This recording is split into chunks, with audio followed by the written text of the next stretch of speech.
All right, fuck it. I don't even know what's going on. It seems like I was staring at the screen like a fucking dumb fucking sheep.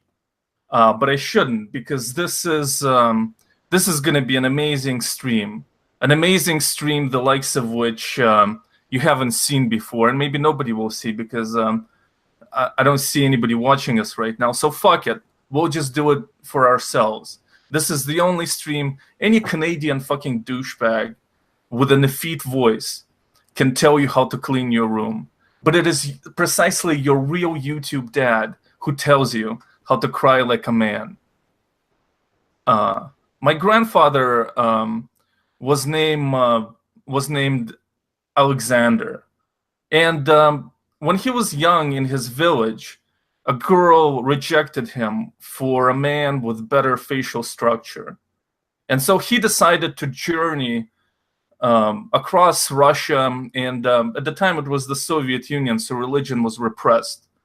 And he came to a monastery and wanted to turn his back on life. And the elder there asked him a question. He said, "You journeyed all the way there, you gave up on your village, you've been rejected by this girl, you're in this, generation right after World War II. I know you have a lot of hurt in you. And please," that's what the elder at the monastery said, "please, give off your hurt. Open up your tenderness to me." And my grandfather looked at him, and you know what came out, Mr. Robbins? No, tell me. Um, Salty tears. nope, not even that. It was whimpering. It was my grandfather whimpered. And you know what the elder said? He said, "Don't be upset at the Chad." No, that's not what he said. He said, if you're gonna whimper like a bitch, you're gonna get slapped like a bitch. Oh, Yeah, exactly. And he got slapped. But as he walked back to his village, you know what he shed?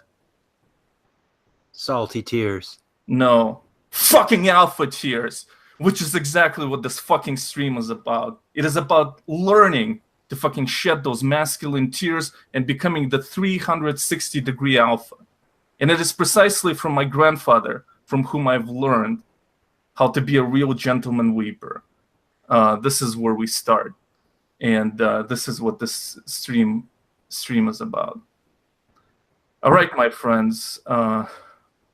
Now, today we might notice that there's another square in the corner of the presentation. And usually there are just two squares, Mr. Robbins and myself.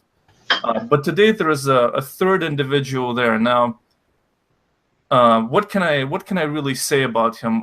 They call him fucking the Gore Blaster. He fucking blasts through the hypocrisy, the artifice of life, blasts through the bullshit. But not only does he do that, Mr. Robbins, he also blasts through the hearts of young honeys with his very deep baritone voice. And what a fucking honor it is to have Gore Blaster as the first guest on the stream. Welcome, Gore Blaster. Yeah. Hello. Thank you for having me. Blaster, was that a complete description, or did I leave anything out? It was a good description. I don't really blast through young honeys that much.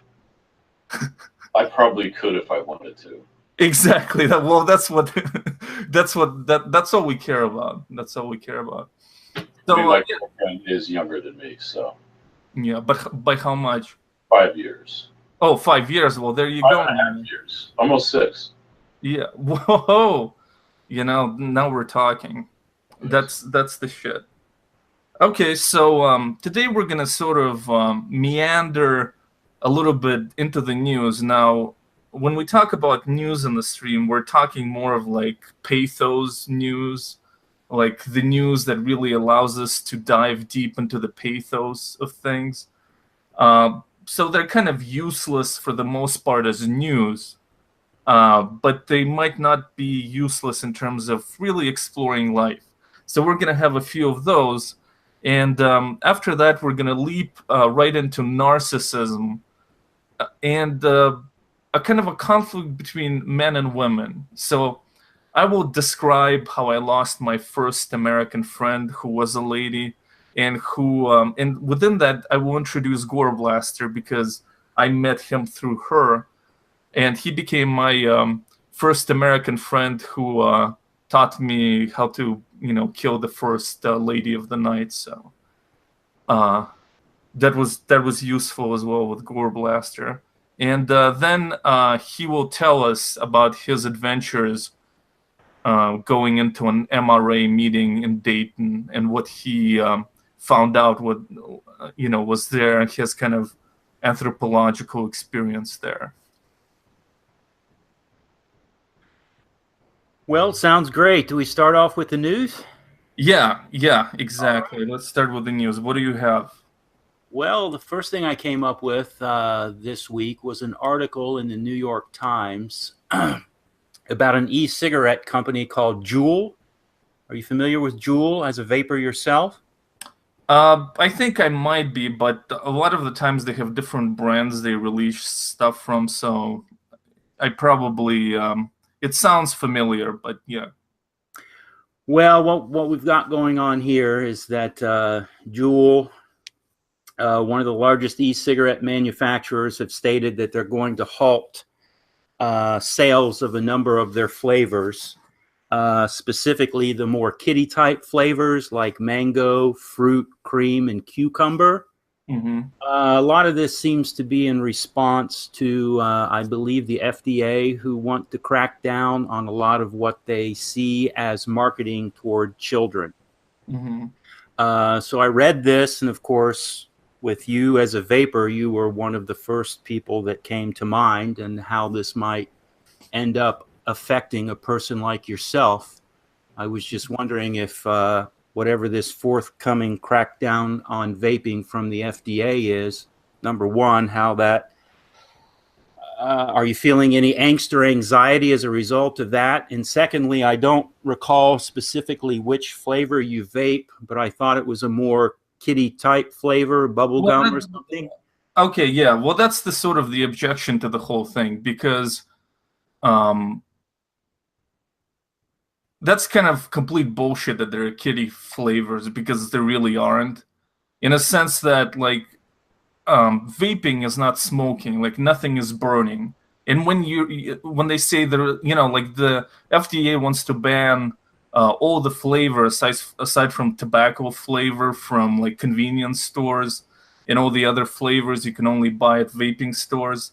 And here's the bullshit aspect of it, is that all that you vape is chemical imitation of something, of another flavor. And like these tobacco flavors, like there's no particular reason why anybody should, fucking vape tobacco flavors. It's just a chemical imitation. Like there is no similarity between burning actual tobacco and creating a chemical substance that you inhale that resembles tobacco taste. And what I'm leading to is that they taste like shit. Like these tobacco imitations, vapes, they taste like shit. And that's why people go to fruit flavors, because as chemical imitations, they're more natural. So they're no real kind of kiddie flavors in that sense. They're just more natural things to vape as far as kind of taste palette. Like if you go into a vape store, like only, I don't know, like 1 in 20 juices or something is going to be tobacco flavored. Because generally speaking, people don't like them. They taste like shit. And so when they kind of go around under this assumption that that there are like these flavors that they market toward children, they don't. I mean, these are just the flavors adult vape because they're the ones that taste good. And aside from that, like as far as things like kids can do, like vaping, I mean, I'm like a degenerate chain vapor, but most people just vape a couple of times a day, and I mean, you get trace amounts of nicotine. It's just like it's not that bad for you, and I don't see what the public emergency is here. But whatever. I mean, I never like all the shit that you get at gas stations as far as vape stuff. I mean, it's pretty much garbage. The only time I ever go there is when I was on the job and I absolutely had to do it. because like I'm like addicted to it, and I forgot my juice or whatever, and I had to like like buy juice, and that like happened twice or something like that, and I had to go to the gas station and buy their overpriced shit. So I really don't care about the specific regulation, but like I hope it doesn't go further, because this idea that these are like kid flavors, I mean, they really aren't. How much of this do you think might boil down to this kind of age-old repetition of, number one, children wanting to rebel and parents hating anything that children use to rebel with? So it could be cigarettes, it could be their music, I think it's just, it could now be vaping. It's like there's always a bandwagon to jump onto that. This is what the kids are doing, and we don't like it. So let's try to get rid of it. Yeah, I mean, it's just the fear of the unknown. It's just the fear of the unknown and the fact that it resembles smoking. Like, just because it looks like smoking and it contains nicotine doesn't make it, doesn't make it smoking, or, have the same, the same harm level, whatever is smoking. So, Gore Blaster, any thought about this news item? Are you committed to the freedom of buying fruity flavors in gas stations and convenience stores? I'm fairly indifferent. I don't vape. Nicotine, like, I kind of like the feeling it gives, but it doesn't last very long, so it just seems kind of ludicrous to really get into nicotine. You have to like constantly smoke to like constantly get the feeling, but it seems like a pretty flimsy argument that it's being marketed towards children just because of the fruity flavors. Fruity flavors appeal to everybody, like you were saying. If there were like cartoon characters that they were creating to advertise the vapes and shit and showing them on Saturday morning or something, then obviously that might be that might suggest they are marketing it towards kids, but yeah, it's just more lobbyists, basically, is what it sounds like, just using a stupid argument that's been used before but doesn't apply in this situation. Yeah, I mean, I guess we just need to wait for big tobacco to get heavier into vapes, and then they can use their lobbying muscle against that stuff. As is, like, it is life-saving technology, dude. That's what all the kind of vapors say. It's bullshit. I mean, yeah. But yeah, that's how they always defend themselves. It's like life-saving technology. But I mean, yeah, if you're a degenerate smoker and you can switch over to vapes, I mean, it is going to be better for you. Inhaling like chemicals in vapor form is still better suited for our lungs than actually inhaling like burning smoke from, Anyway, you ever tried unflavored vaping? Can you get it? It's totally unflavored. I think you can make it yourself. I'm not sure that they sell it, but you can just buy the chemicals yourself, and that's kind of interesting, actually. Like, that literally never occurred to me. Interesting thought. Let's see, and the next news item, Mr. Robbins. Well, we have this item about a young Christian missionary. I think it's kind of made its rounds. 23-year-old or 26-year-old, I believe. His name was John Allen Chu. Yeah, do you have quotes from him? Yes, I do. Okay, great. Yeah. Okay, so John Allen was a graduate, I believe, of, well, I'll find it a little later. Oral Roberts University. Oral Roberts University, and he was sort of a freelance missionary who took it upon himself to visit a small island south of India, an island that's been known for a long time to be inhabited by a very, very primitive tribe that are violent toward anyone who tries to interlope into their society. So this is the challenge that he seemed to take upon himself, was to introduce Jesus to these natives. and much of his journey was documented in a journal. So some of what he's written on the first day of Well, he was killed in the end. They did kill him. Yes, This is yes. the recovered journal. Correct. I believe he gave the journal to the fishermen who were taking him near the island. Yeah. So a lot of his journey was documented within this journal. So on the first day, he says that the Milky Way was above, and God himself was shielding us from the Coast Guard and Navy patrols.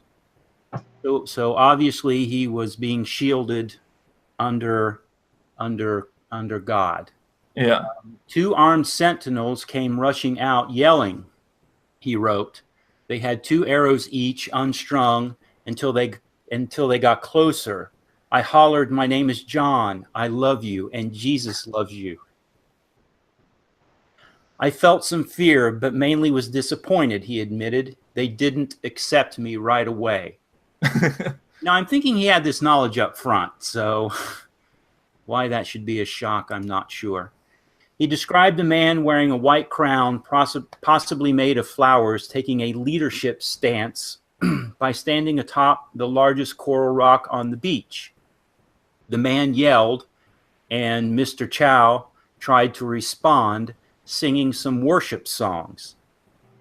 Now, here again, that doesn't seem like maybe the smartest move when the, I guess. Well, it's like once you got, it's like, if you run in naked into Chuck E. Cheese, and then you scream like, I'm not a pedophile, it's like, it's not the smartest move at that point, but you have already placed yourself in a ridiculous predicament. I mean, like, at that point, you might as well, like, sing hymns or, like, quote from Mein Kampf. I mean, do whatever. I mean, it no longer matters. Your ass is toast, Yeah, it's been pretty upfront. Don't fuck, number one, don't fuck with these people enough to even get close. And he decides upon himself, oh, I think I'll interrupt their religious ceremony with some songs of worship.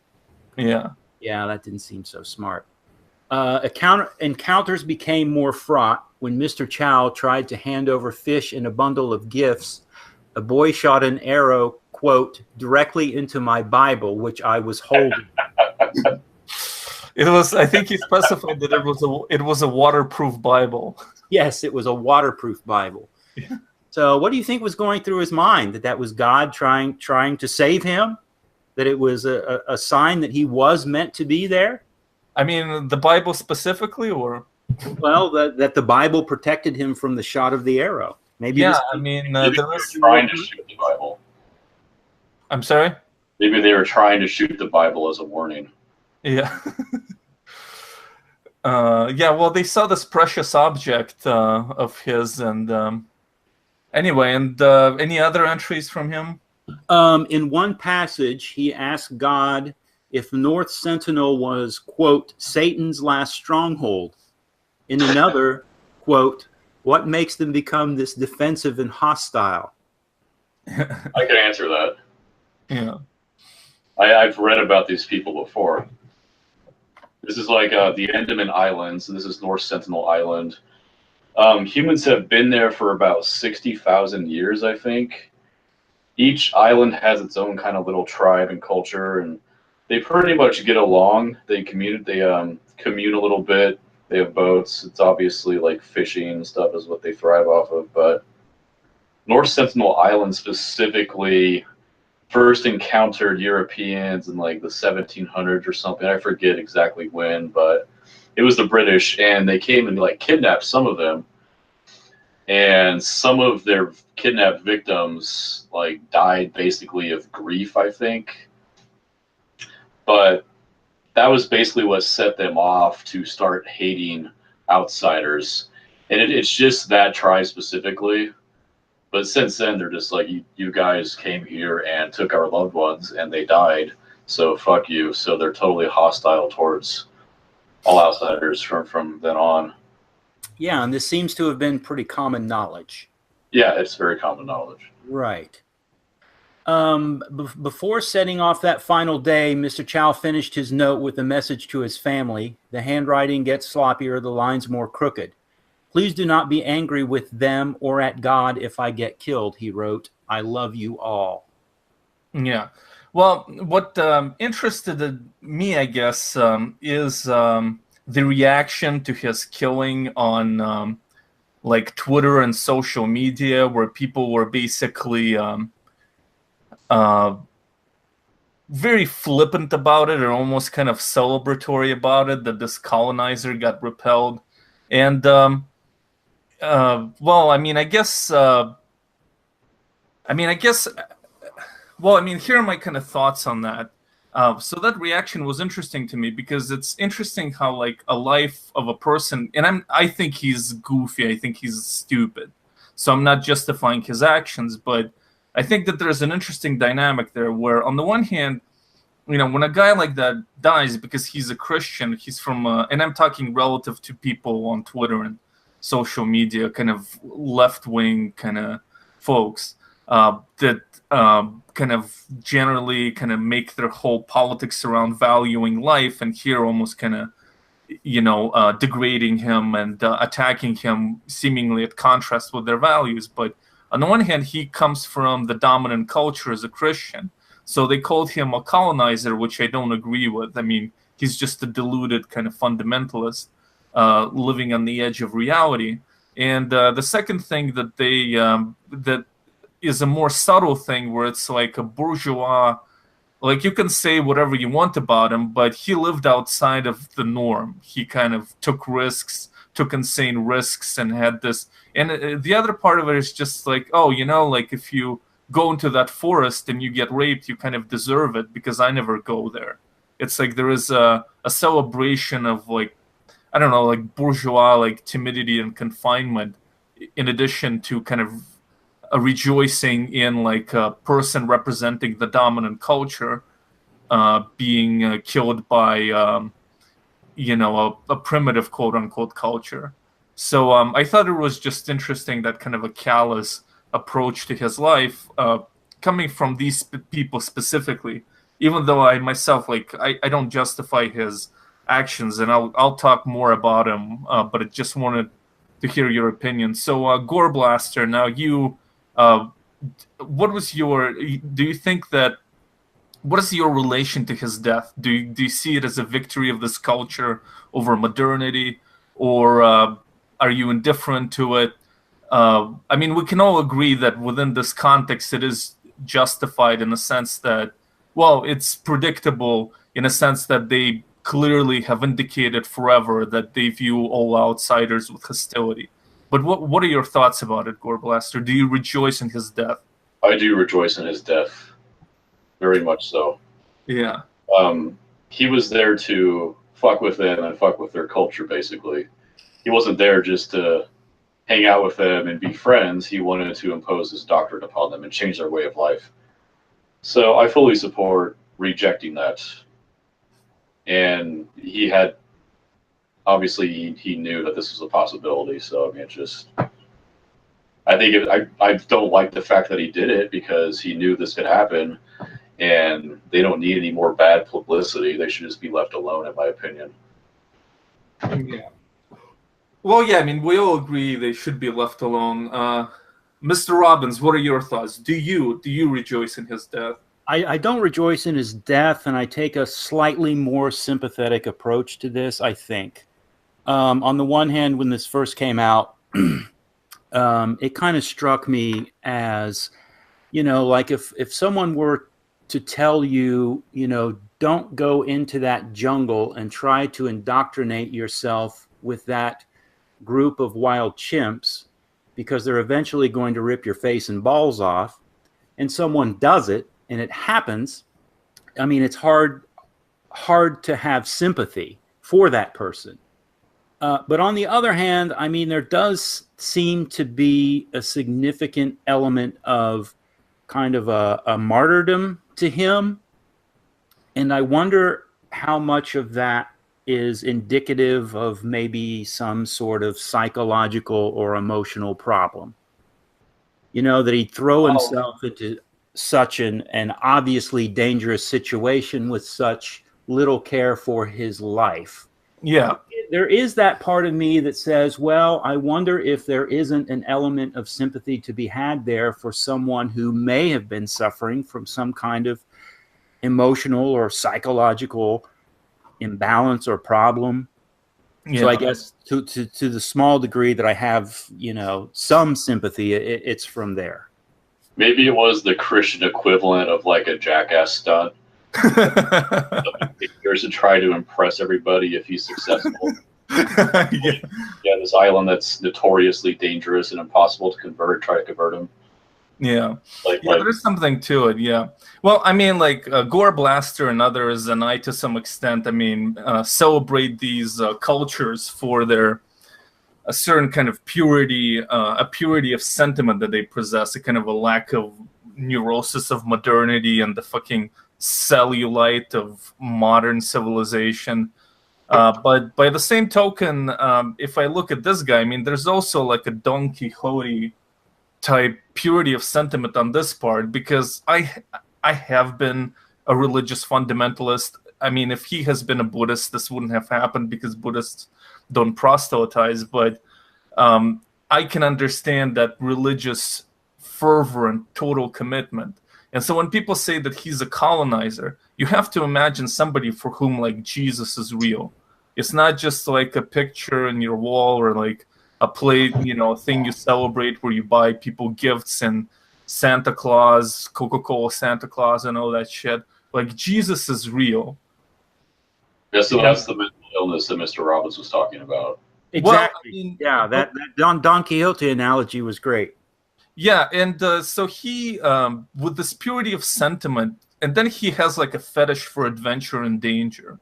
And they kind of met in this idiotic journey. And I mean, I do think he's a goofball, but I don't believe that he's a colonizer. And I think from his point of view, like, this is the essence, this is the flesh, the essence of the greatest gift he could give anybody is faith. But the fact that in all of the world where, I don't know, they're like, most people aren't Christians, even if it's the biggest religion.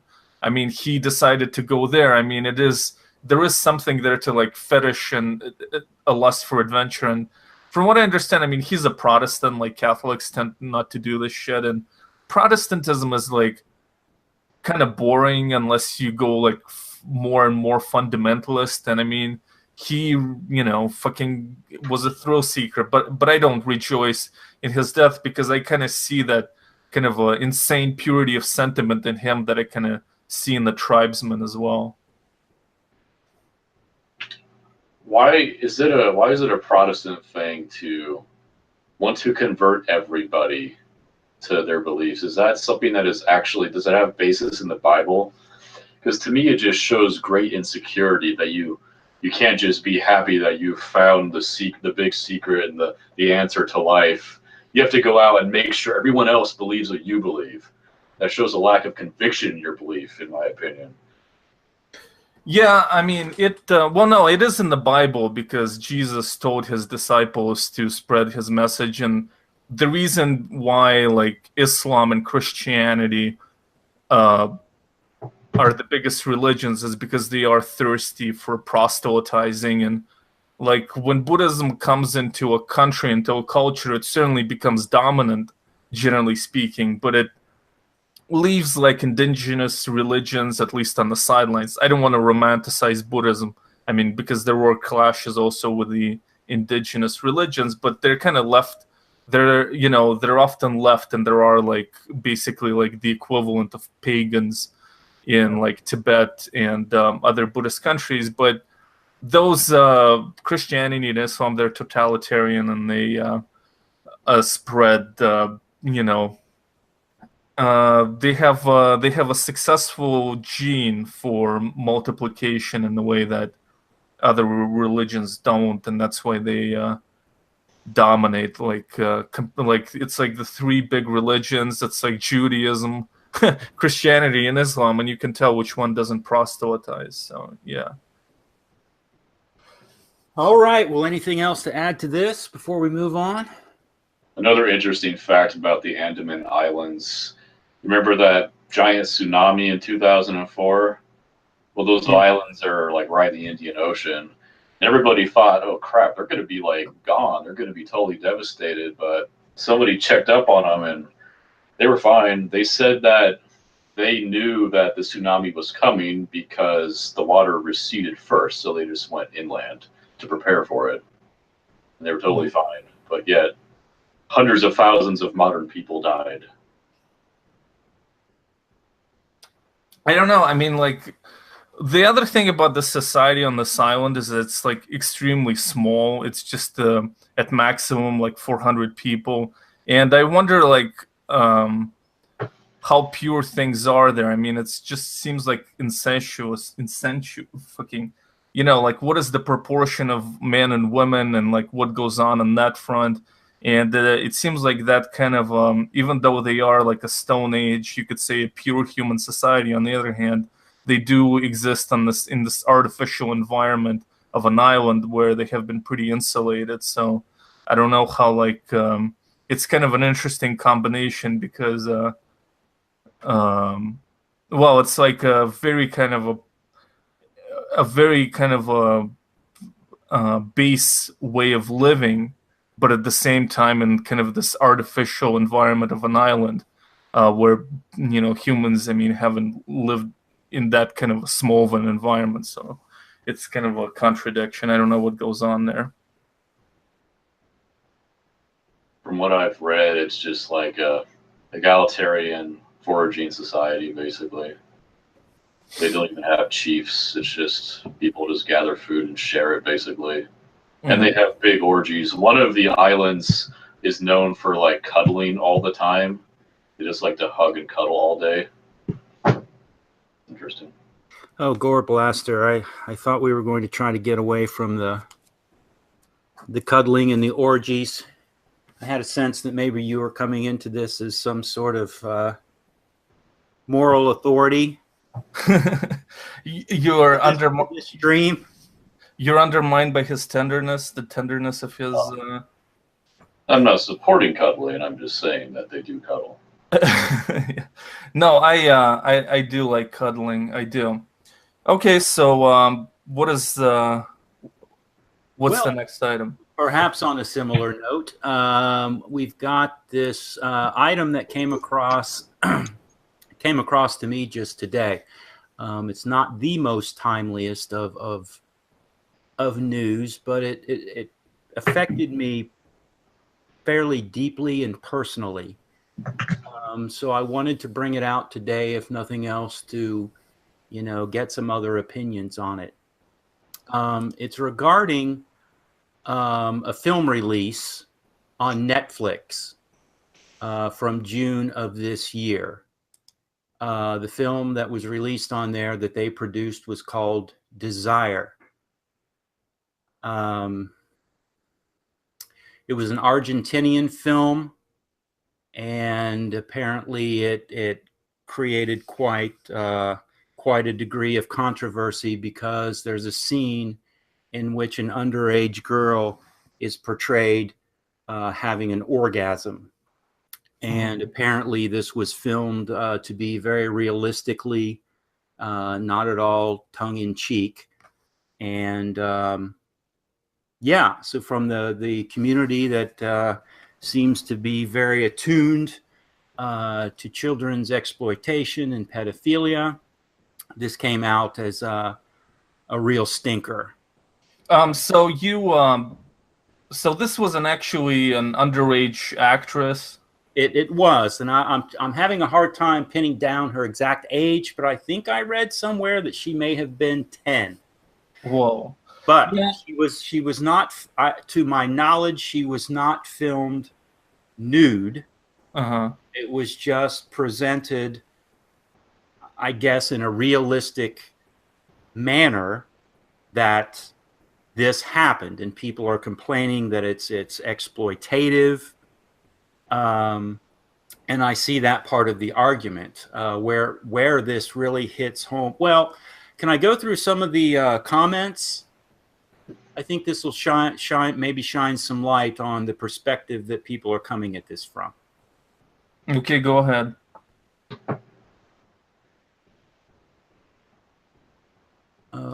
take just a second. I'll be right back.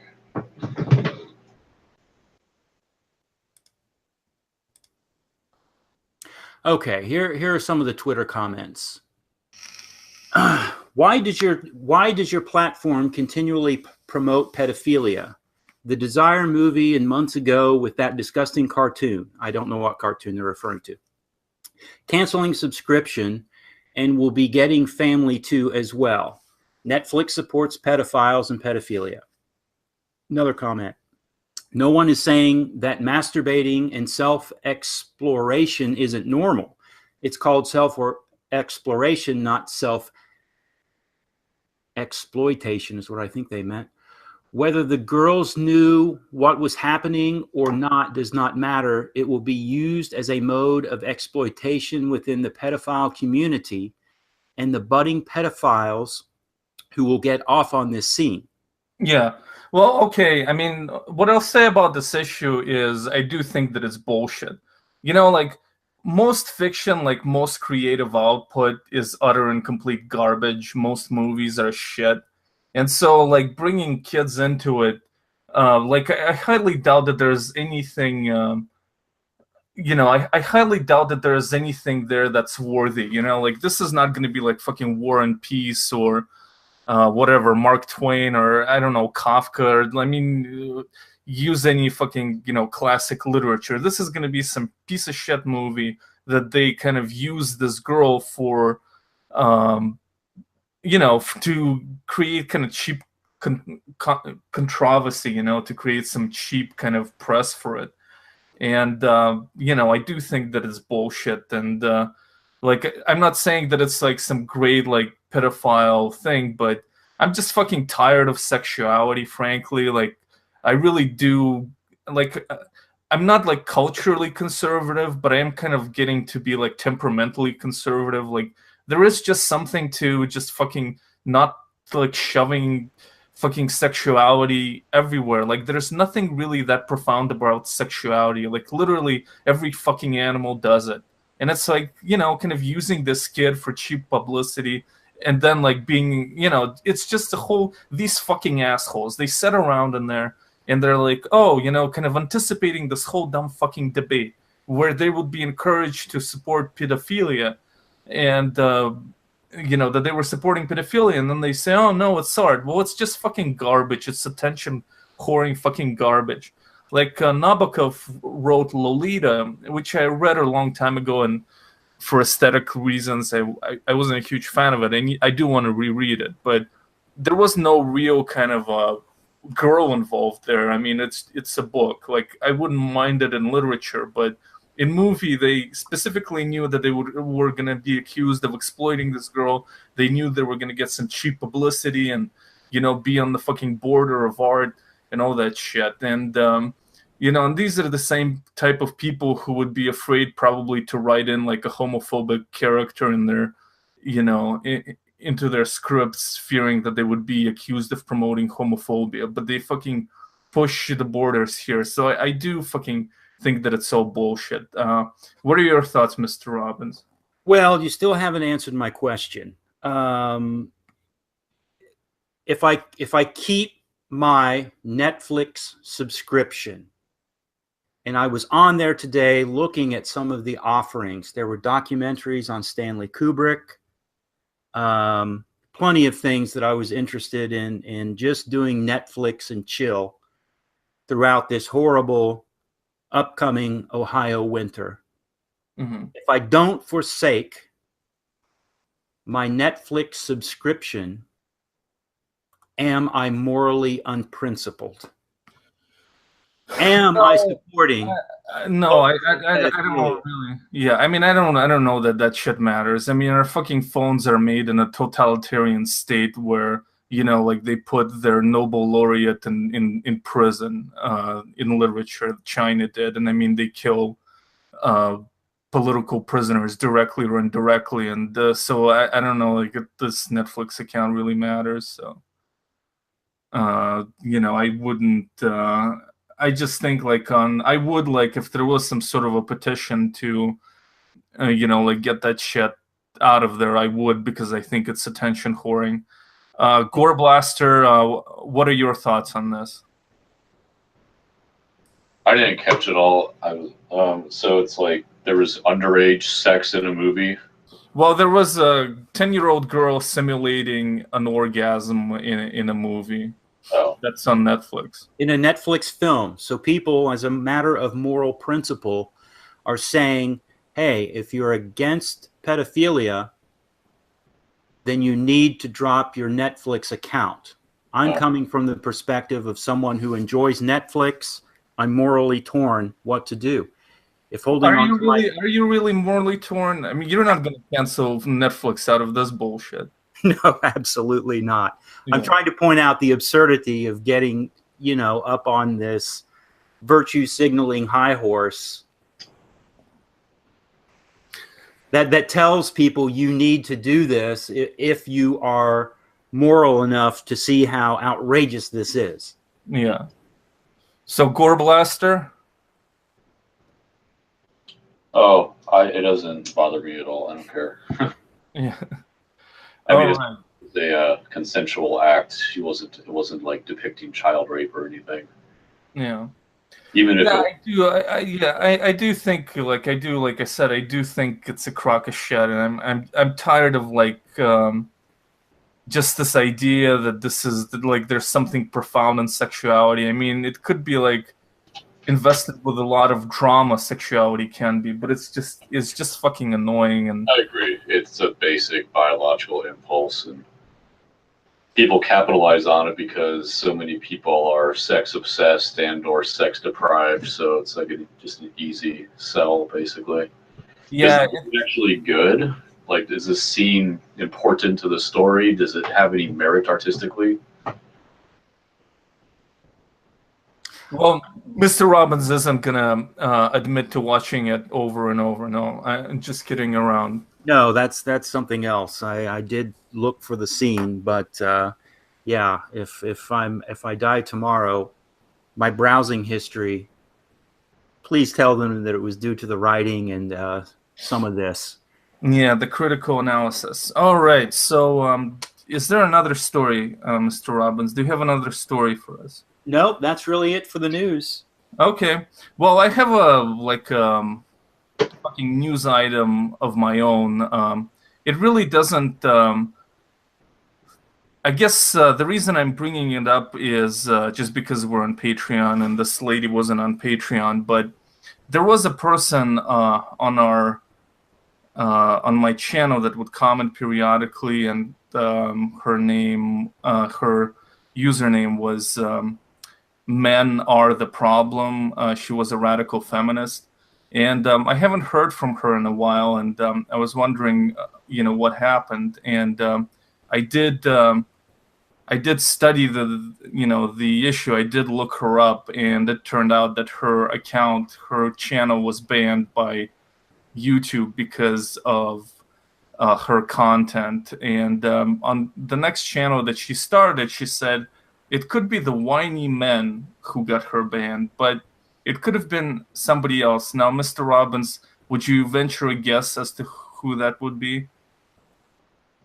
Who the whiny man would be? No, if the people responsible for banning her weren't whiny men, then who would it be? The globalists.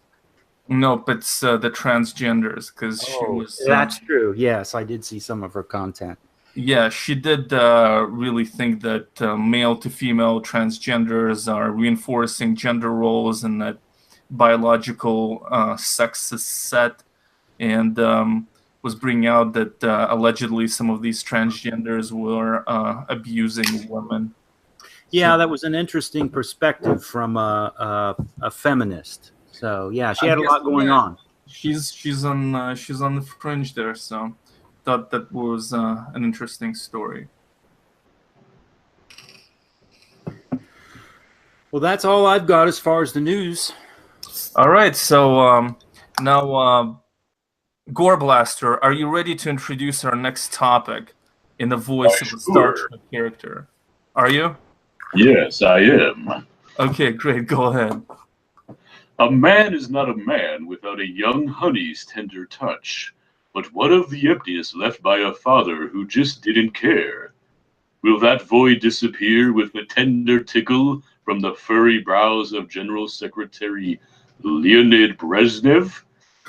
Brows as vast as the motherland herself? That's it. Well, yeah, I wonder who could write a text so stupid. I wonder. But Mr. Robbins, were you able to understand any of it? Yes. I took that to be a George Takei impersonation. Yeah. That is correct. Yeah, that was spot on. If I could offer just the slightest piece of criticism to that, I didn't detect enough gay. Well, there's only so much 110% heterosexual like a Gore Blaster can do on that front. That's true. Because he's gay without being like flamingly gay. It's very authentic sounding. Yeah. Yep. George Takei, he's an original. And another original is the person mentioned there, Leonid Brezhnev.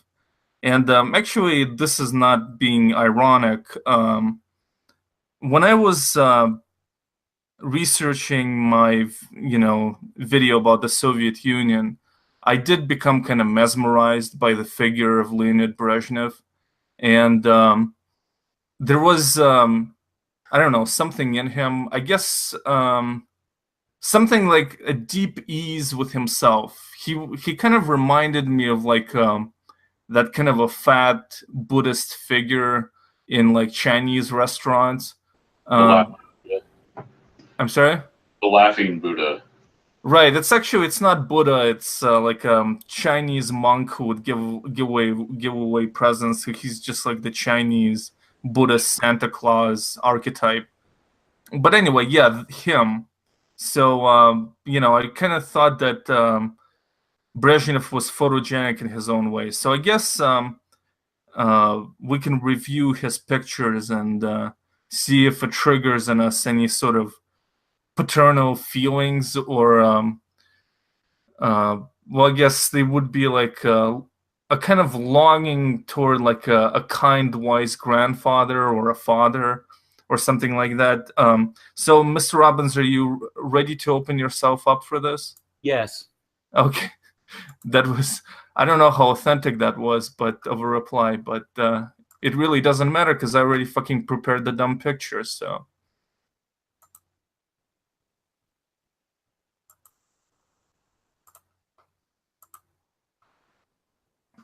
All right, so are you seeing Brezhnev on your screen, Mr. Robbins? Yes. Yes, so in this case, now, Brezhnev is checking out a young honey here.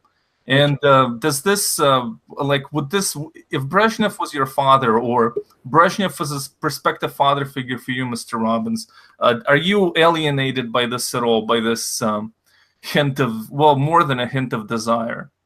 No. In fact, I think if he had thought bubbles, I'm picturing grab him by the, well, I'm not sure. I mean, let's not project that negativity on Brezhnev, who clearly believed in consent, unless you were in Czechoslovakia. Now, Mr. Robbins, I'm sorry, fuck it. Gore Blaster, what are your thoughts about it? He has a very masculine face, highly developed facial features, facial bones, very thick eyebrows. You can't really see his eyes in this picture, but obviously he feels confident and has a lot of swagger to openly sexually inspect a woman passing by. I like it, yeah. Well, that's excellent. All right. Okay.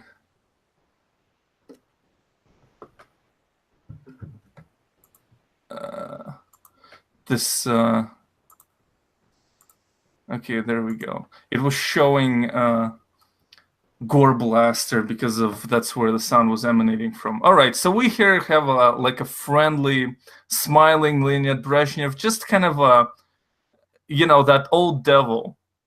Mr. Robbins, is this appealing to you? No, as I've shared with you, I have a thesis about the eyebrows and the growing prominence, political importance of the eyebrows. And as this is evolving into something almost out of control, I start to feel a sense of unease. This is sort of an intermediate step that I know where it's leading.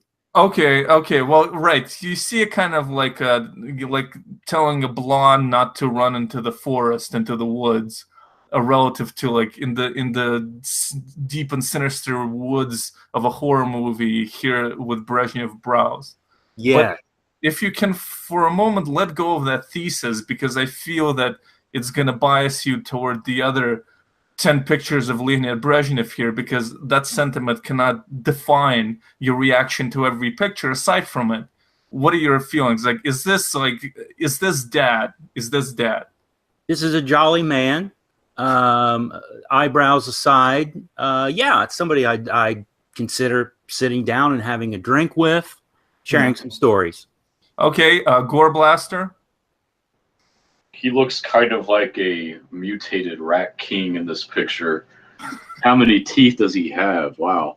Well, this is, I know. Well, this is a unique perspective. Lip, like, he looks very mischievous and like he's up to no good. I don't know if I trust him now. well, well, we'll see. There's a few more to go. All right. Well, how about this now, Mr. Robbins? Look at this. Wouldn't you be? Isn't this the luckiest kid in the world sitting here on Brezhnev's arm? And wouldn't you want to be this kid? I'm reading this as pure propaganda. No, not with this little hat. Come on. No, he's not a friend. He's not a friend of the children. No, he looks genuinely happy. I don't know what you're talking about. It's What's this kid got on his head? A mop?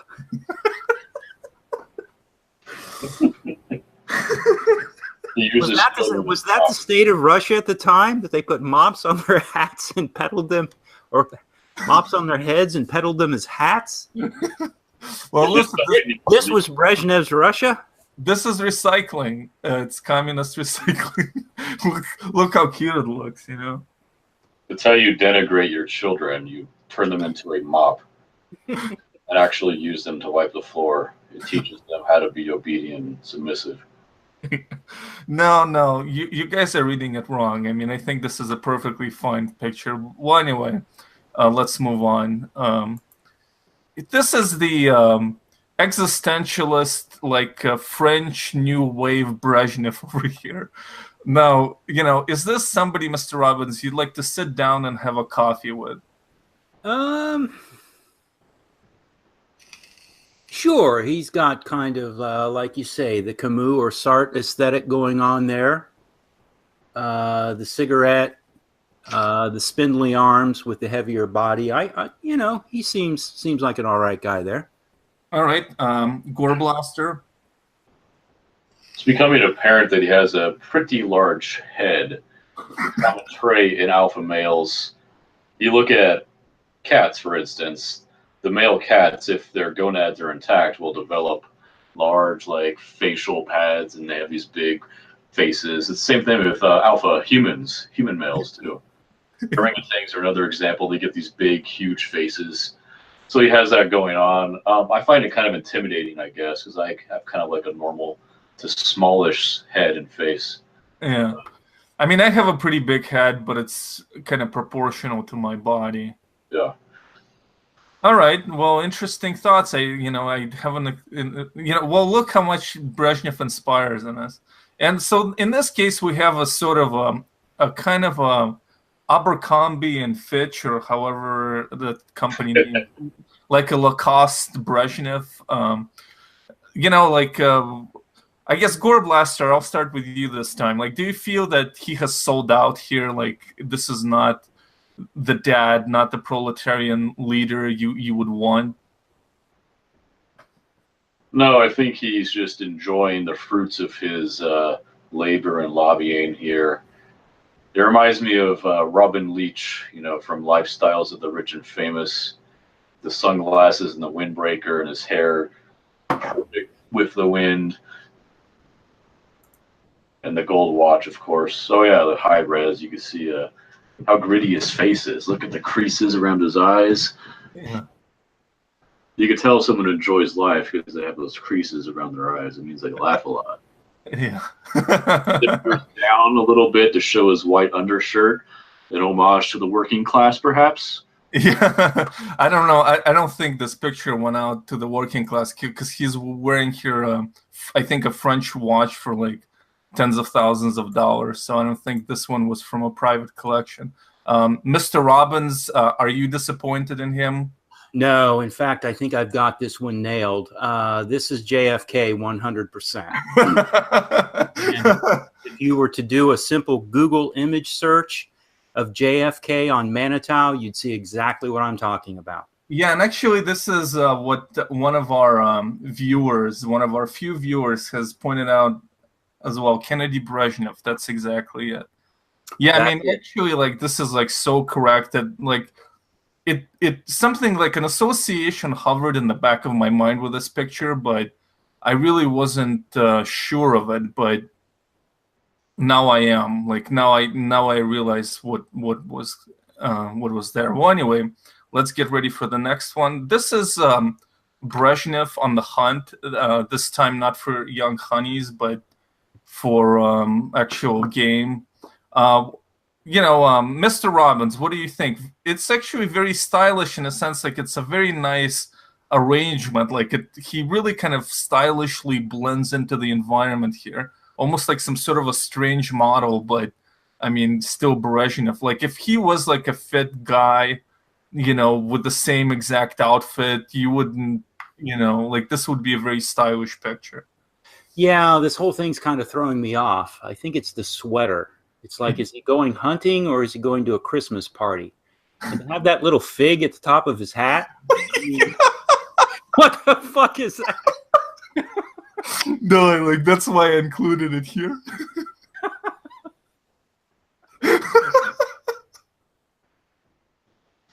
I mean, I can barely see him with that fig. Yeah. All right. Gore Blaster, what are your thoughts here? It's strange how his jacket is proofed out like that. Maybe he's trying to intimidate his prey by appearing larger. That is a common tactic in defense of bears. Yeah, it's funny how that fig is like utterly useless in any form of commentary. Like, what the fuck is it? Maybe it's mistletoe. Yeah, exactly. Well, actually, that's that's interesting that you say it because there are rumors that his wife was Jewish. I mean, there is a good possibility of that. But yeah, I mean, the thing with Brezhnev's hunts is that like his security would just bring game in front of him to shoot.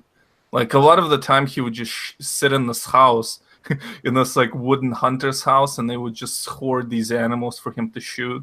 Canned hunt. That's yeah. Well, it's the alpha hunt.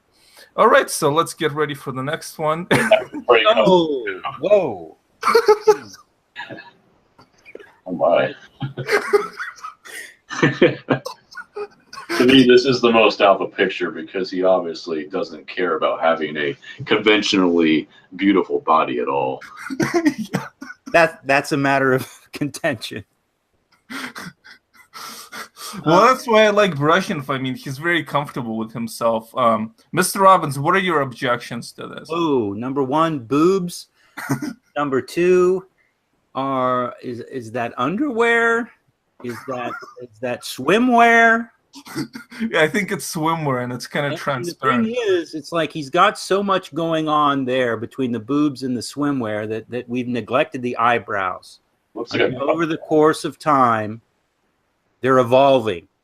And yeah, well, noticing. The funny thing is like this is the hammer and the sickle, and this means it's a secure phone. So it's like the phone of the alpha here.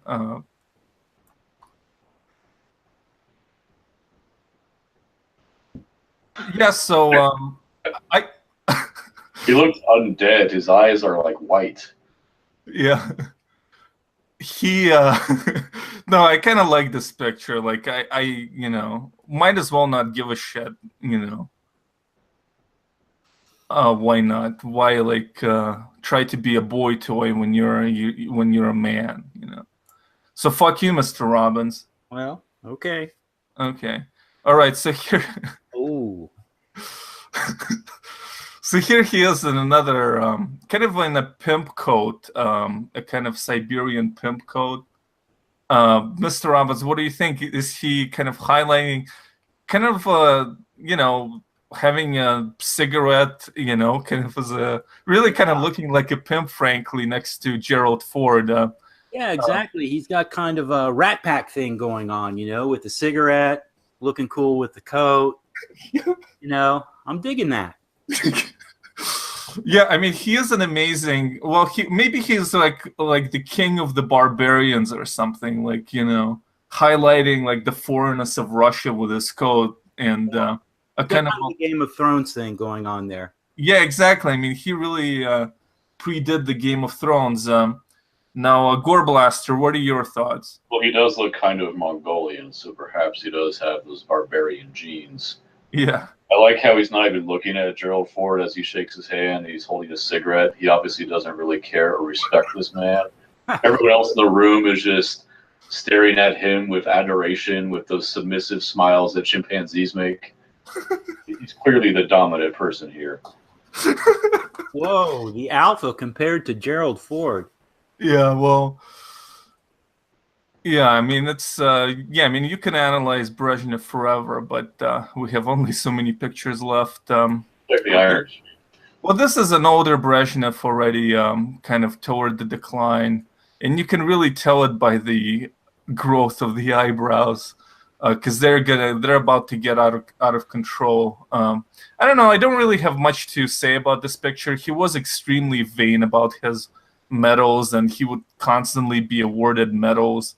You would think that if you ran the country, that it wouldn't give you so much pleasure to receive medals and awards from that country, but it was not so with Brezhnev. So any quick thoughts, Mr. Robbins?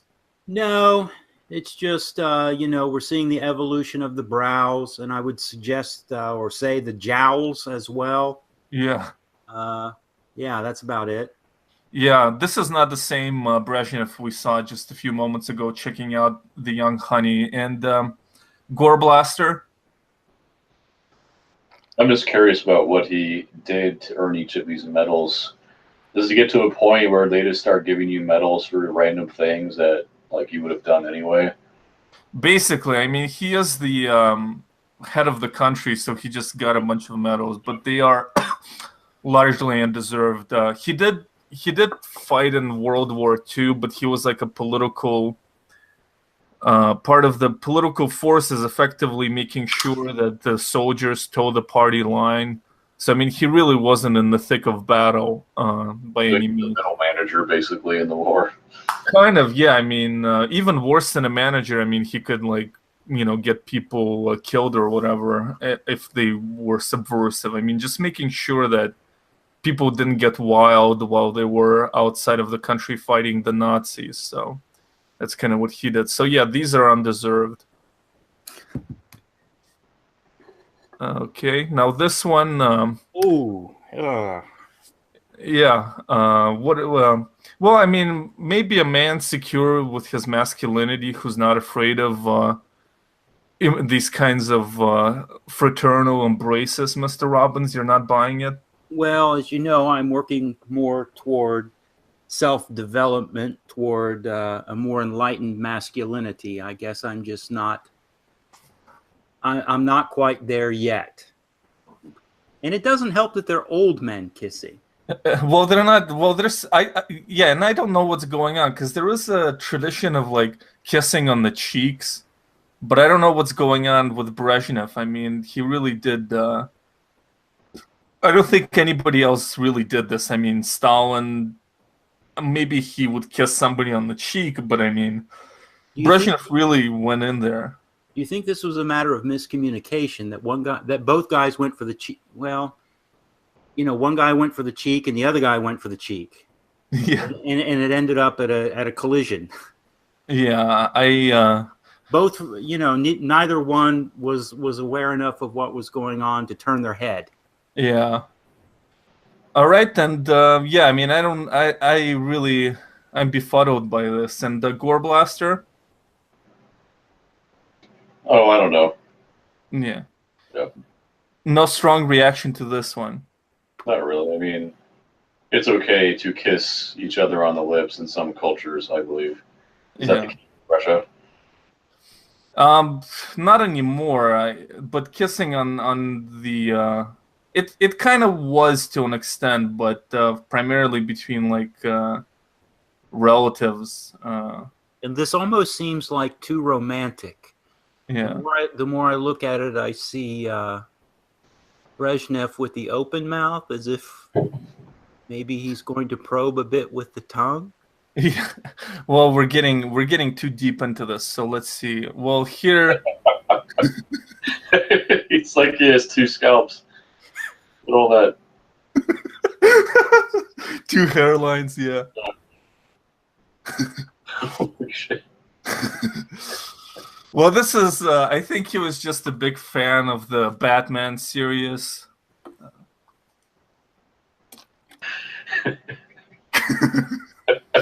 Jesus Christ. I didn't know human eyebrows could get like that. You ever seen like old kung fu movies? They'll have some of the guys with gigantic eyebrows, but those pale in comparison to this guy's natural eyebrows. Yeah. I know what you mean. Yeah. Yeah, it's insane. You'd think that somebody would trim his brows, but anyway, yeah, it is. Probably kill them where they stood if they tried. Yeah. Yeah, I mean, it was too late. But Brezhnev doesn't seem to give a shit here. All right, so this is taking. I mean, I don't know if there's much to examine here. You pretty much. I don't know. He he needs like a cap for his brows as well. Two little caps. Seems like kind of like a, somebody like I don't know, like ready to die, I guess, or like comfortable with his life and just kind of, It's like a baby in the womb, at peace. yeah. This may be the first instance in which I've seen a male in this position, with the swimming cap and the buoyancy horseshoe. Yeah.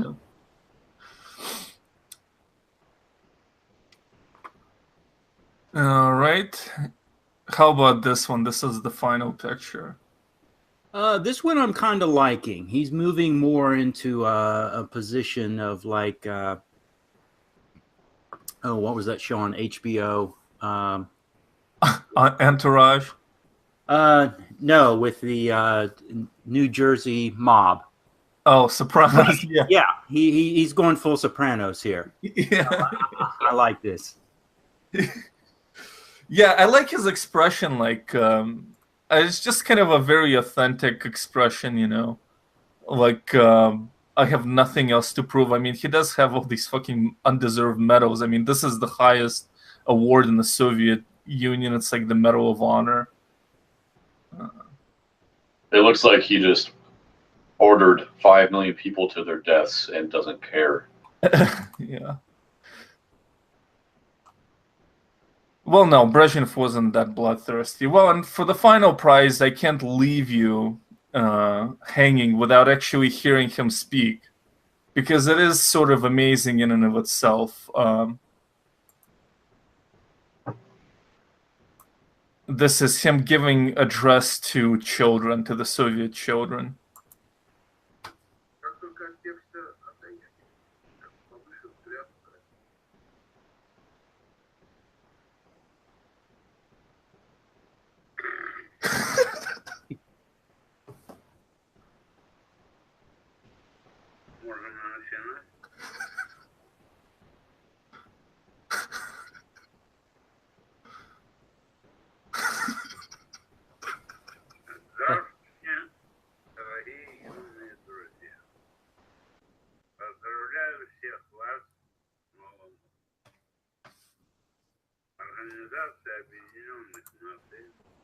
I can't really hear it.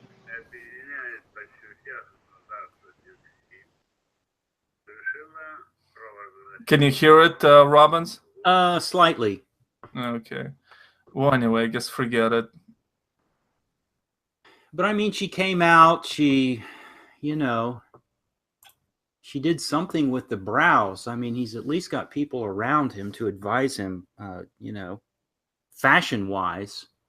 At what point does someone say, hey, let's do something with these? Unless, you know, and you know, I've got that theory about those eyebrows meant to invoke Stalin's mustache. Yeah. Yeah, unfortunately, like, that was a great image you made, but unfortunately, I neglected it. All right. Well, I guess it's story time now. For the few remaining moments of the stream, I'll tell a story. And this also has to do with how I met Gore Blaster. And it's a story about how I lost my first American friend, and somebody that both Gore Blaster and I were acquainted with. And yep, basically, then you can render your judgment as to why it happened. Mr. Robbins and Gore Blaster as well. All right, are we all ready? I'm ready. Okay. Okay, so back in the day in college, I was extremely socially awkward. And basically, like, I didn't interact with anyone, almost literally. I would be too shy to have these conversations, would be too shy to do the stream, too shy to, like, have any small talk with you or whoever. I was too shy and self-conscious. However, you know, and I was enjoying my inner life that I described in my bipolar videos. However, in my senior year of college, I was feeling bereft of social contact. I felt a kind of a certain part of my youth slipping away, and I decided to take action and meet people. And what I did is that I started going on OkCupid, the dating site, and I've met a few ladies.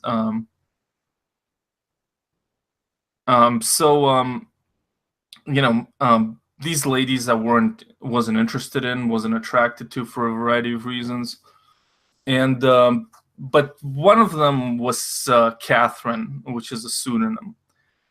Catherine was clever, you know, she was smart, she was an outsider, she was prone to depression, and I liked her, but I wasn't attracted to her romantically, and we just became friends. So I would come over to her place and watch Buffy the Vampire Slayer with her, and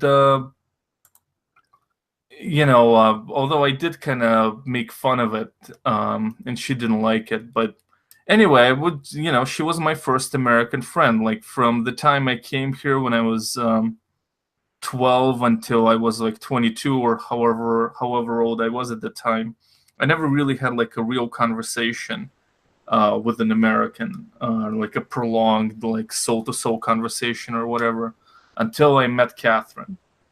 So we, we would hang out, etc.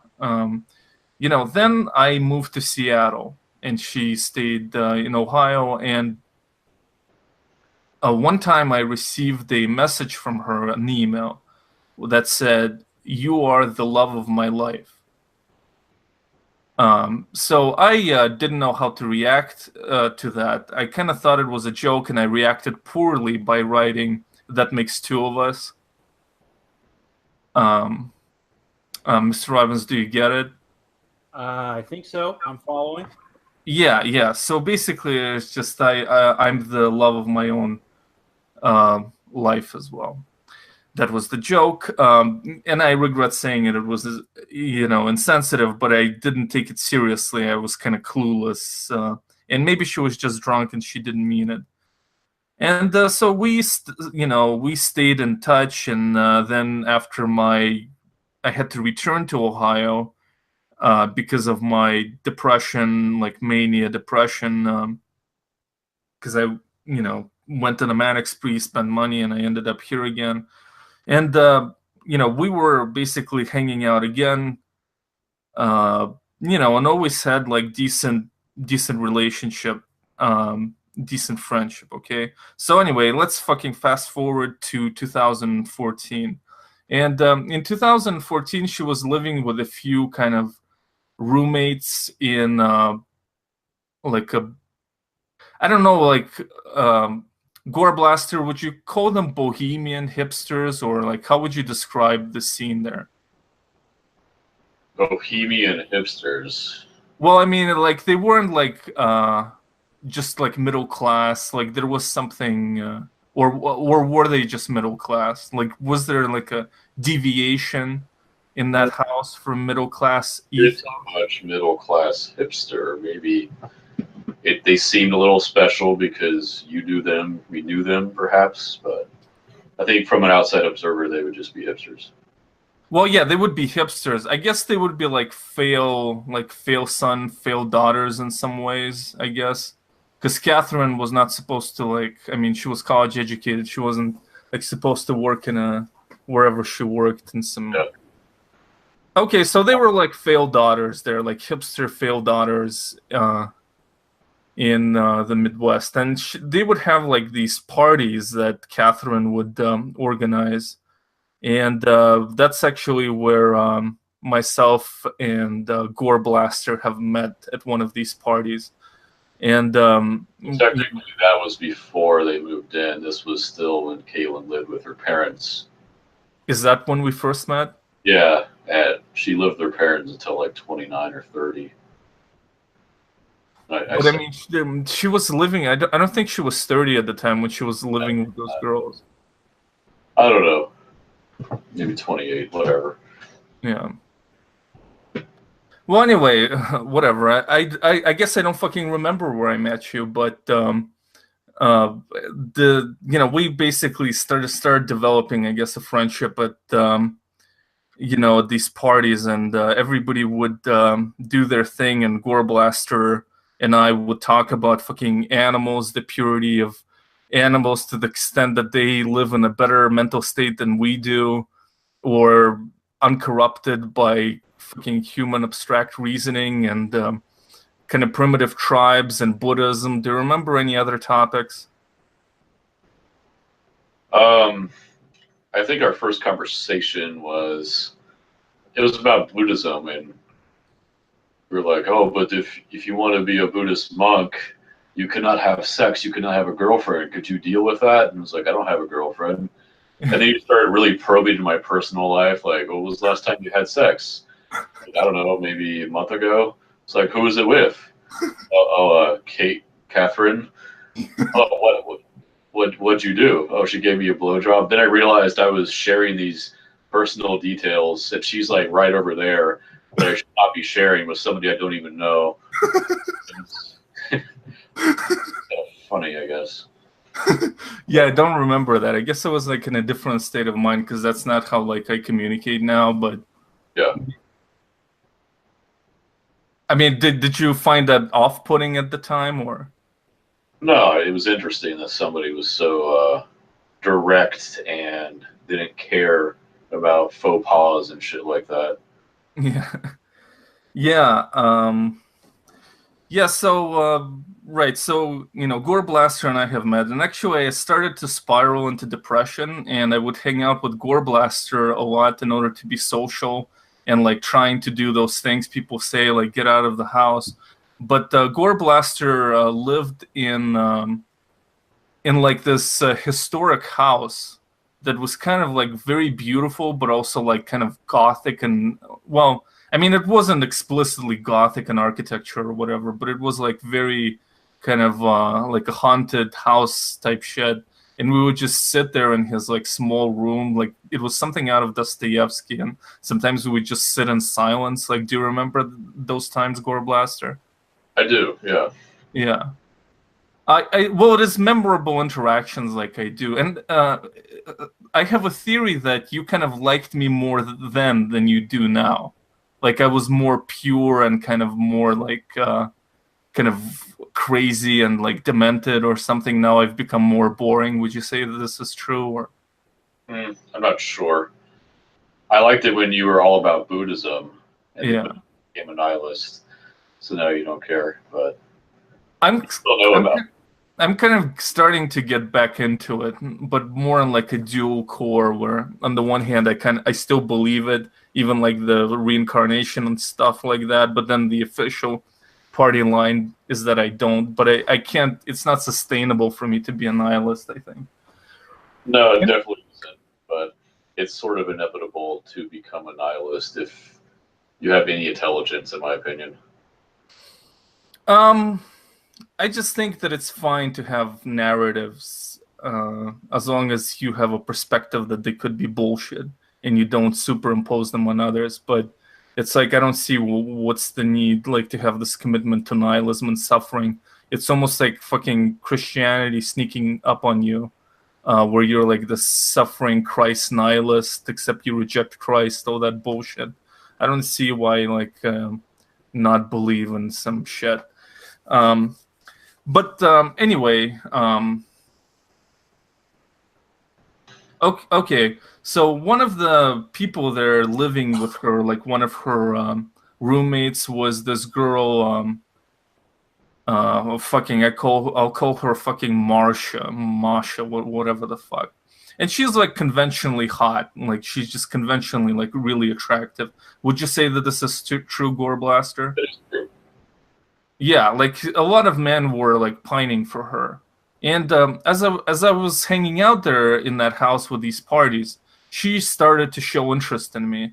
Not anything like insane, but like, you know, like we went to a club and she like curled up next to me and I like fucking touched the back of, you know, her back or something, rubbed her back or ran my fucking hand down her back, whatever, like shit like that.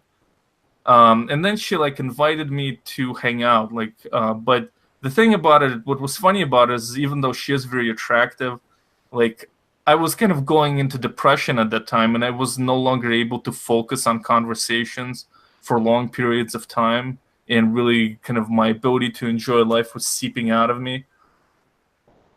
And so I went on a date with her, but I literally couldn't focus on her. And like Leonard Cohen was playing in this hipster cafe on Ludlow, Mr. Robbins, where I think you've lived there, right? Very familiar. Where was it? I don't know. It was one of that like hipster Well, cafe with dirty fucking couches, whatever, the Moon, whatever the fuck. yeah, probably Sitwell's. Yeah. So anyway, then she took me on her car to another place where she would hang out, and basically like nothing particularly clicked because I was out of it. Like I wasn't able to maintain a conversation for any periods of time. I just didn't have the force of concentration. So anyway, so then like we texted a little bit. That was the end of 2014, the beginning of 2015. We fucking texted a little bit and wished each other good luck, whatever. So then 2015 I spent basically depressed. Like the only person I hung out there a couple of times was Gore Blaster, but for the most part I haven't hung out with anybody.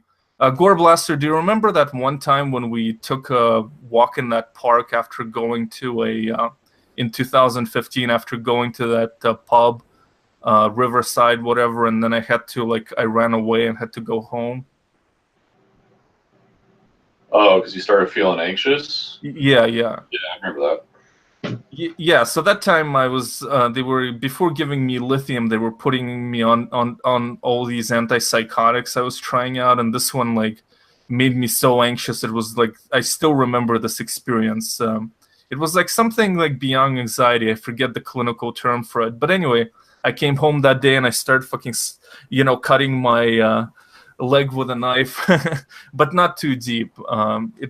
Anyway, well, fuck it. So that was 2015. Then in 2016, I was starting to emerge out of it. I like toward the middle of the year, I got a job, started working. Then 2017, and around the time I started my channel. So now we're in 2017, and we're friends. I'm friends with her on Facebook. And one of those days, the hot girl, I see her like a picture, like some picture of her dog or something on Facebook, and I like it. And then she like starts messaging me, and she's like, "Oh, hey, how are you? We talked a little bit." And then I was like, I think maybe even she suggested it. Like she's like, "Well, we should hang out sometime." And Is and this then when basic. you got into bestiality, Ivan? Oh yeah. Yeah, it was, but I was really happy about it. So then she's like, "Yeah, we should hang out." And she's like, and then I like messaged her like a week later, and she's like, "I'm going on vacation. I'll get back to you." And she never did. And then I did get back to her, and I was like, "Hey, let me know if you want to hang out. If not, that's okay." And then she replied to me, and then for 3 weeks, I was like, "Hey, are you doing anything? I'm free on these days." And she was like, "Yeah, maybe, I don't know." Like, and then I will like write her like, I'm not the type of a person who like fucking writes every day or anything like that. I would like have like a distance of whatever, like 3-4 days, something like that. And she's like, "Yeah, maybe next week." Anyway, so basically this went on for 3 weeks, and as this started to go on, I became like insane. I started kind of being very anxious about it because, like, well, you saw the timeline from basically from 2014. I really haven't interacted with that many people until like that 2017, let alone women. And here was this like hot girl who seemed to like there was a possibility of a date or something, and a kind of a return to normalcy and validation as a human being. Uh, I'm not saying these are rational thoughts, but this was emotional. I became more and more uh, anxious about it. And finally, like after 3 weeks of this bullshit, uh, I did write her a long message, a pathetic and long message that, "Mr. Robbins, you have in your possession a part of it. So please embarrass me and cause me pain to the fucking 4 people watching us right now by reading those excerpts." Are they ready, Mr. Robbins? I'm ready. Okay, go ahead. So this is the Facebook message I wrote to her, kind of trying to expose literally my hurt feelings about the fact that I was sort of strung along for 3 weeks. This was to Marsha, right? Yeah, Oh yeah, you showed this to me. It was pretty hilarious. yeah. Okay, here we go. Honestly, have zero problem with being rejected or someone not wanting to meet me. I specifically remember writing that 3-week-old message in a way that didn't have to be replied to. Something like, "Let's meet if you want to, but if not, it's okay." It was well packaged to be totally ignored. What followed instead, after you agreed to meet, was something akin to me being an obese, autistic fan of Selena Gomez trying to get in touch with her assistant about meeting Selena to take a joint selfie she promised me on Twitter out of sheer pity after seeing my profile picture. I am a loner, and these interactions really carry way more weight than they rationally should. Nervously sending out feelers about prospective days, trying to sound unconcerned, trying to bond over joint interest in podcasts, trying to say something clever or funny. It really is an overwhelmingly pathetic feeling that the acid of time filled with lackluster flakes of responses eats through the rust of hope and washes out the skeletal outlines of my quivering, jolted insecurities that dance around the growing fire of rejection like those skeletons from Mexican folk art. The moon says I'm a loser, and so do the stars, and so does the radio silence on my Facebook Messenger.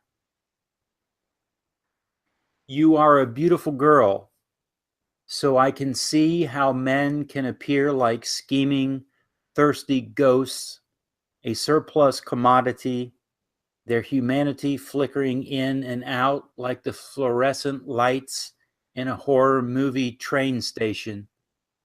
But still, I thought that since we knew each other for some time, ...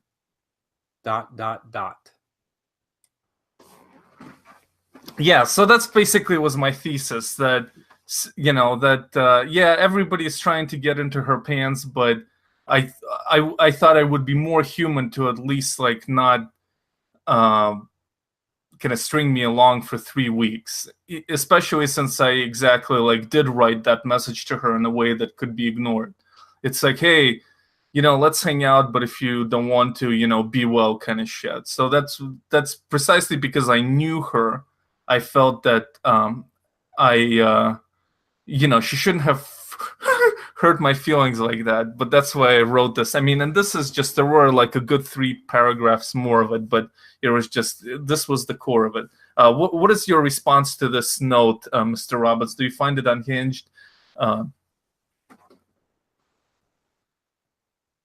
It's really hard for me to respond. At what age were you here again? I mean, this was last year, so I was like in my 30s, whatever. You heard. No, when you showed it to me, it was just hilarious because it was so long and there was just like belching forth so much emotion. You could have just said what you had to say in like a paragraph, but it just went on and on and on and on. And it felt so, you could tell that you felt so righteous in writing it. And then when she responded with just like the smiley face with like the flat mouth. Yeah, that was her whole response to this manifesto. To your manifesto, yeah, your broken heart manifesto. Yeah. Yeah, that's why I think I'm not a good judge of this. It's like, I want to judge people in terms of their best. I'm not trying to get you to tell me that she's a bitch. I really don't care. I mean, she's just a hot girl with like a lot of guys, and she does view them as commodities, and I don't have a problem with it. I mean, I do think that it would be more ethical to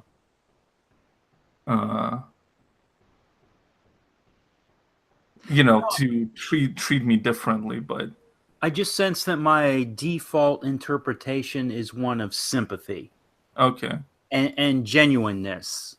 And there's always, the other side of the coin to look at it cynically or whatever. So, yeah, as I'm reading that, I mean, I'm just reading an outpour of emotion. Yeah, I mean, I thought it was stupid to write this note, but I had to get it out of myself. And like, as a Russian, I guess I'm a fan of genuine sentiment. And I actually regretted this note recently, but then when I reread it, I didn't find it to be embarrassing. I would just be embarrassed by like the style of writing. If I thought there would be more of like hipster little jokes and shit, but there really wasn't that obnoxious kind of hipster writing, ironic style. And style-wise, I wasn't ashamed of it. And aside from that, I'm never against like genuine sentiment. What about you, Gore Blaster? What are your thoughts? I think it was a good idea to send it. I think a lot of incels out there would really appreciate it.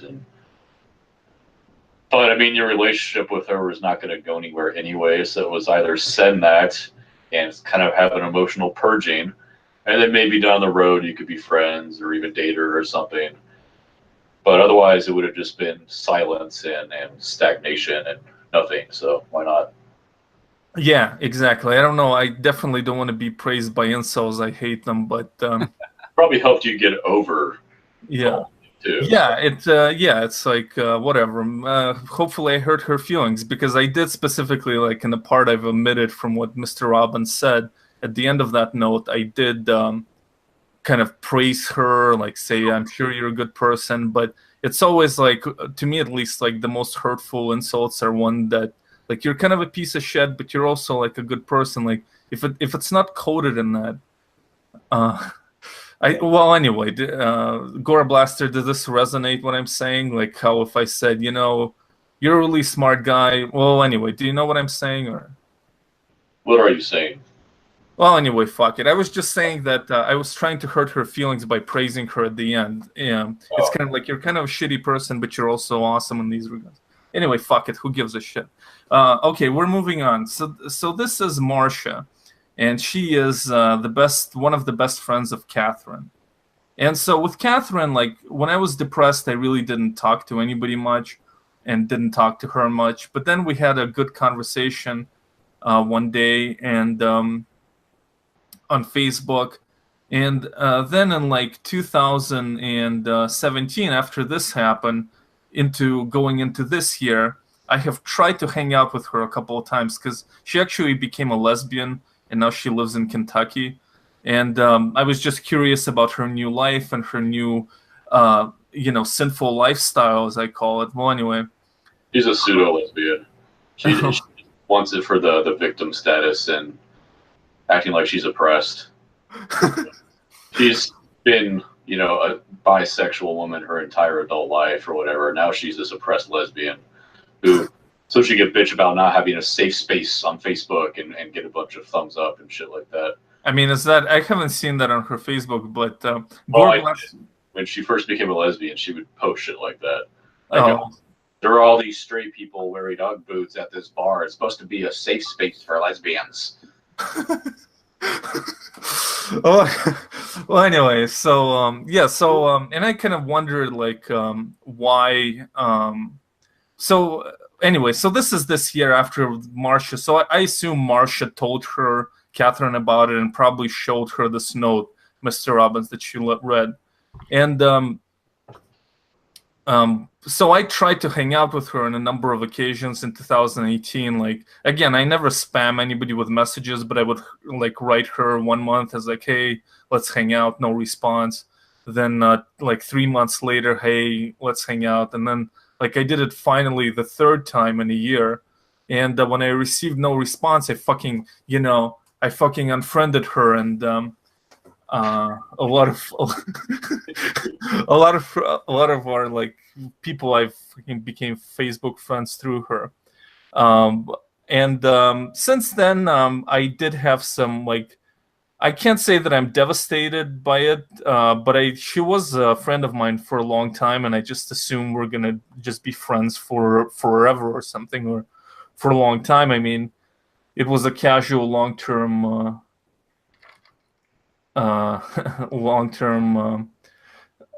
somebody. Well, anyway.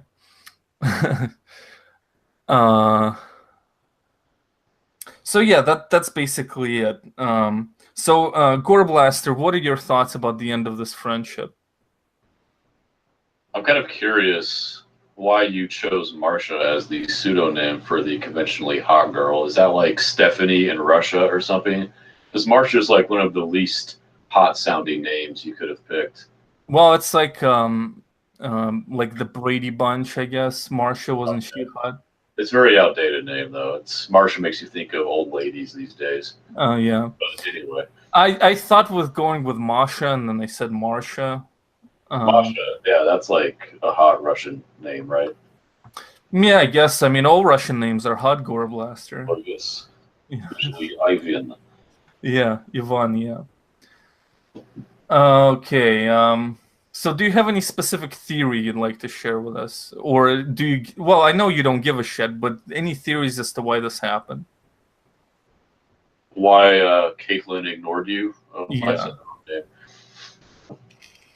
Yeah, your hypothesis is probably correct. She probably showed these messages, or the other one, Marcia probably showed the messages to Catherine. I can't get the fucking pseudonyms right. Somebody actually, it's somewhat useless because somebody in chat knows her name. Oh, really? Yeah. And anybody who knows, like us, would instantly know who we're talking about anyway. But yeah, she was I think Catherine is scorned basically by how much you desired her hotter friend, Yeah.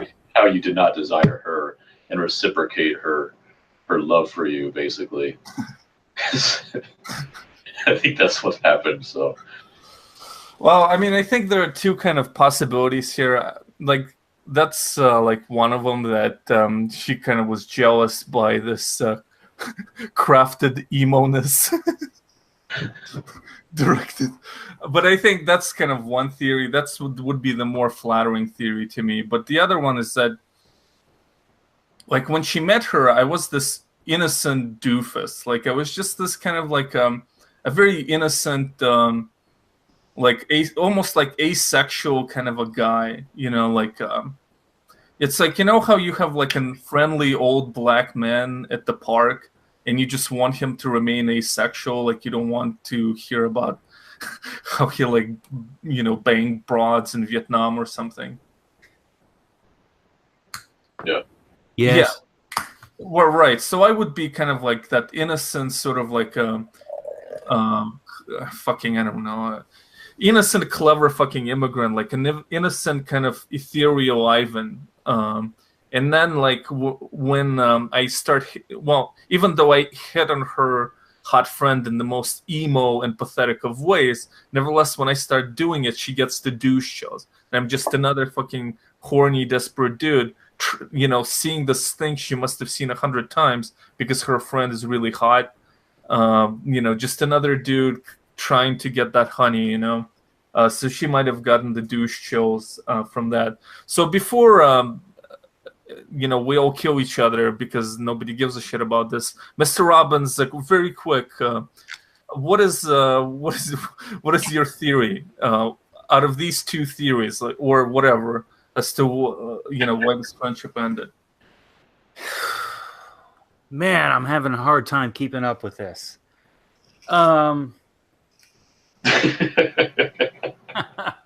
Anyway, fuck it. Okay, fuck it. Okay, fuck it. So Gore Blaster, this is getting late, but I like the authenticity, and I see viewers dropping off, and that's always a good sign of purity of spirit on the stream.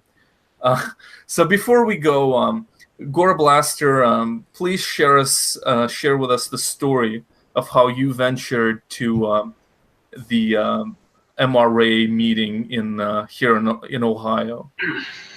Okay, it was one of the members of the Honey Badger Brigade. I had listened to some of their stuff in the past.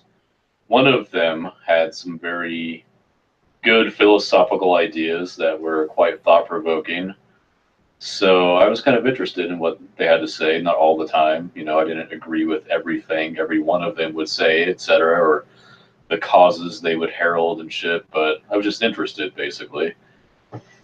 So one of them was having like a meetup for people, because she lives kind of where I live, same area. So I was like, okay, well, great, I'll go to this thing, and I assumed it would be some sort of discussion group where we're bouncing ideas off each other and that kind of stuff, like a very cerebral interaction. But when I got there, well, first of all, it was in the back of this weird drug cover business where they sell like DVDs and vacuum cleaner parts, but in the back of the place there's like arcade games and shit, and they serve pizza. It was really weird. Yeah. I went back there, and the one MRA lady is there from the Honey Badger Brigade, and then it's like maybe 10 like young 20-something nerdy men, and they're playing Cards Against Humanity and talking about like Magic the Gathering and Pokemon and shit. It was like there was no discussion of ideas going on at all. It was just like nerd guys getting together, kind of flocking around the Honey Badger lady, and that was it. It was very stupid and boring, and it's not what I expected at all. But did you didn't they, like, at first wanted to schedule it at the Dayton Air Force Museum? And then... Yeah, they went to the Dayton Air Force Museum earlier that day and then moved the meetup to this like other place. She picked the Dayton Air Force Museum because she was afraid of terrorist interference, I guess. She figured it would be a safe area to have her little nerd get together, her nerd gathering. She was like afraid that extreme feminists would find out about it and like try and ruin it somehow. Which I guess that has happened with some of their events in the past, but it's usually like a major event, not just like, you know, one lady with her like nerd friends. Yeah. So you felt that it was in fact kind of like a nerdy matriarchy where she It was was like, a nerdy matriarchy. Yep, that's what it was. I wanted to have some intellectual discussion, but it was just discussion about fucking Pokemon. I think it's just kind of, I think it's especially pathetic that they were playing Cards Against Humanity, because I think that game is like, it's just a generator of like kind of monotonous, absurdist humor that could be only fun for like 20-30 minutes max. And at least I would almost like respect them more if they were like be playing Dungeons of Dragons, like some hardcore nerd shit, and maybe like have Dungeons some like, and Dragons. Yeah, yeah. I love D&D, but it was a big disappointment. But that is sort of what the MRA stuff is. It is like a matriarchy kind of, because most of the prominent figures are women, which is fine. But not a lot of manly men, I guess, that are MRAs. Like I was hoping to find some guys to like arm wrestle with or something, or go to the gym with. But no. But you wouldn't want to like play Dungeons and Dragons with them? Possibly. I like D&D. Yeah. Dungeons of Dragons, you said first. Yeah. Okay. That is all. Mr. Robbins, thoughts? No real thoughts. Just trying to process everything. Well, there's not much to process there, Mr. Robbins. He went. Wasn't there like a Russian lady there, like giving them?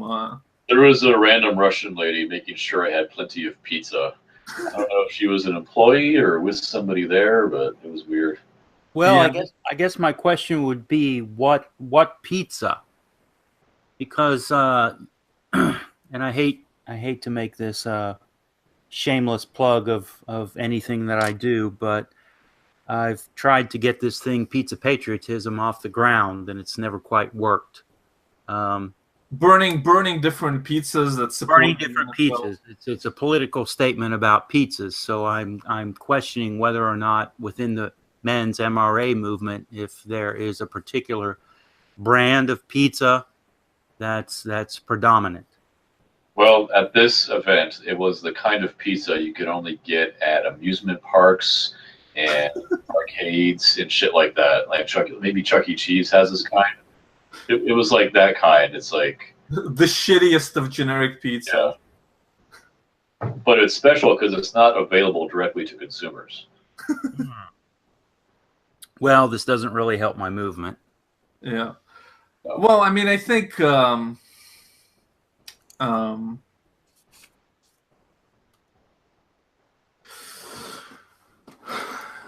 I guess like okay, well, fuck it. Nobody's watching. I'll say it. I'll just go into my little rant about the MRAs and all that shit.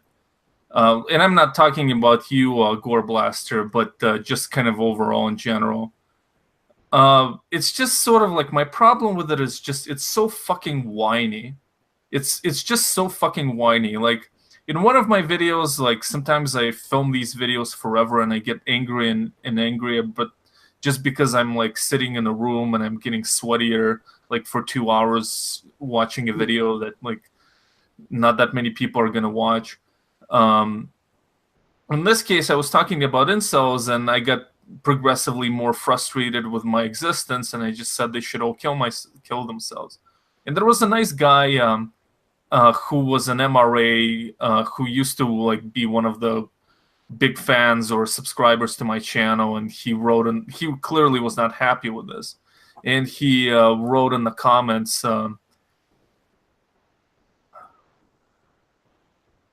He wrote in the comments like, "Oh, incels, they ring true for you, don't they? Like in the sense that I'm sex deprived." And that's exactly it. They do ring true to me. I'm very sex deprived and like hardly ever had relationships in my life. but by the same token, I don't fucking sit around and whine and bitch about it and like create a whole world view around this shit. It's like, this is the human material we're working with. Human beings are superficial, men and women. And, you know, this whole kind of empire of whining that kind of defines most of MRA shit and like incel shit and that whole thing is just like nauseating for me for that reason. Well, it's alt-right shit too. And I mean, I don't want to go down the road of what I just came out of before coming on this stream. But, you know, that idea of like, let's stick women back in the home so that we as men can like... Yeah, but I don't even care. Like, even the alt-right doesn't irritate me on the same level.